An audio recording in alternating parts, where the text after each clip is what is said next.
Hey there, I'm just following on from last week, just with regard to some of the ATO target areas, things we need to consider rolling into 30 June and when lodging our 2024 tax returns.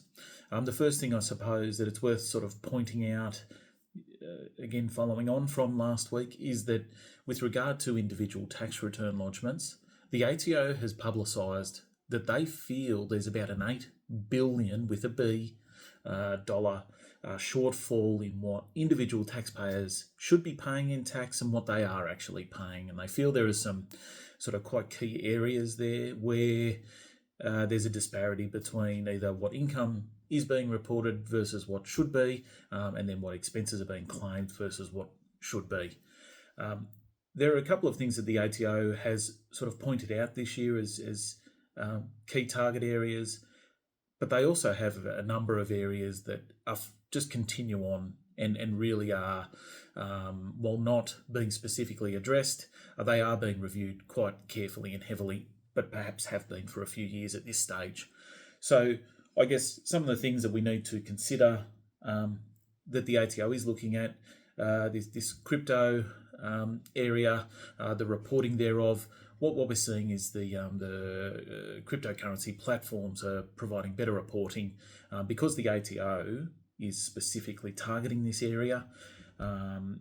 It was a bit of a grey area before in terms of reporting and how the ATO might be able to even cross-check some of this information, but they're working toward building that data, gathering that data to be able to do that sort of thing without too much trouble. And again, the onus is on the taxpayer. Bear that in mind. The onus is on the taxpayer to come up with records if asked for them. With regard to rental properties, repairs versus improvements, the ATO is carefully looking at that. If we replace a couple of panels on a timber fence, that's a repair. If we replace a falling down timber fence with a colorbond steel fence, that is an improvement and needs to be depreciated rather than claimed immediately as a repair can be. If you're in doubt and you've got a new place and things like that, just get a quantity surveyor report. Then there is no, or it significantly reduces the risk from the taxpayer's perspective to have that in place, signed off by a qualified quantity surveyor. Motor vehicles is another area that the ATO is looking at.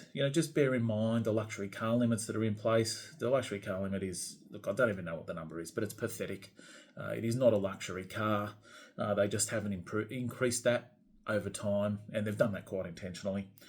Consider whether the vehicle is a work vehicle, whether it's a ute or a van or something similar to that. Just be careful though. Simply by having a dual cab ute does not mean that it's fully deductible.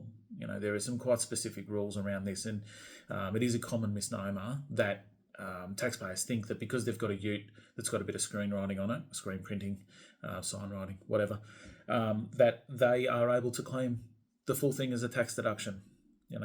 It's just not the case. There are some, the devil, as always, is in the detail. Check it out. The ATO is considering, sale of properties, real property, especially where there are partial principal place of residence exemptions in place. Now that can arise due to the share economy. You might have rented a room out via Airbnb or stays, and perhaps you weren't aware, or you might have claimed a proportion of your, interest, council rates, various expenses like that as a home office. And unfortunately, that means that the property upon sale will be partially, at least, subject to capital gains tax. And a careful calculation needs to be done there to make sure that the various tax law is adhered to. Just share economy in general is being quite carefully targeted.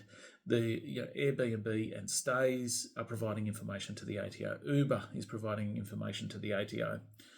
This just means that where perhaps before it might have been a little easier just to ignore, the taxpayer really needs to have that front of mind and make sure that they do provide that information to their tax agent, or if they're preparing it themselves, they do need to declare that, because there is every chance that down the track, if not now, then certainly down the track, information will be shared from those platforms to the ATO, and it's an easy check. They are looking at excessive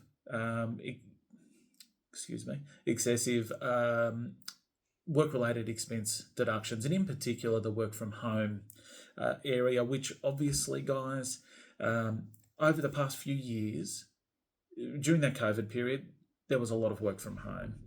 A lot of organisations, it's been in the press, a lot of large organisations employing a lot of people, a lot of other organisations have shifted back to part office, part from home. So simply claiming what we did last year or the year before, it's just not the way to go about it. It is worth sitting down and really actually diarising what your movements are and making sure that your claim is accurate, not just a rinse and repeat of last year. Now, what we always say, and you'll see the thing if you watch a couple of these, you'll see the theme if you watch a couple of these videos, is that it all comes down to the record keeping. If you're preparing your own return, keep your records, make your notes now. From our point of view as tax agents, the onus is on us as well. There is some requirement for us to make sure that we are keeping our records. Now, it is what it is. We make sure from ourselves, say at Subtease, we have what I call a good working relationship with the ATO. We don't have dramas with audits. Because we don't take on dodgy clients to start with, but secondly, because we keep our records very carefully. Now, that takes a little extra time and, perhaps costs our clients just a fraction more because of that time taken, but it is a matter of if and when the ATO does come back in a couple of years' time, we have all the records there ready to go. And that is the way we do things. And if really, guys, if your accountant is not doing that and you are in that share economy, if you do have, sales of properties, particularly if, they're partial CGT, partial principal place of residence, exemptions apply, crypto, all that stuff. If your accountant or tax agent is not asking for some decent records, I personally would look elsewhere, because put the kettle on, guys. The ATO is coming out and you need to be ready. Again, the onus is on the taxpayer. The ATO can ask all the questions they want. They can say, if you do not provide us records, this is how we're going to assess you. Now, this is how we're going to assess you is not going to be in your favour. It's just simply not.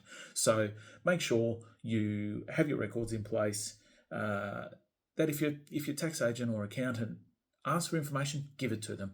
If they are not asking for any information, I don't know, have a little think. The other thing as well that I'm always mindful of is audit insurance. If you are involved in these areas that we know are ATO targets, just consider whether or not you get some sort of audit insurance. You can have all the records in the world. You can do everything 100% right, but simply because of the fact that some of your income or some of your deductions are in the ATO target areas, you can find yourself the recipient of a little questionnaire from the ATO. And that's fine if we've got all the information and all the answers.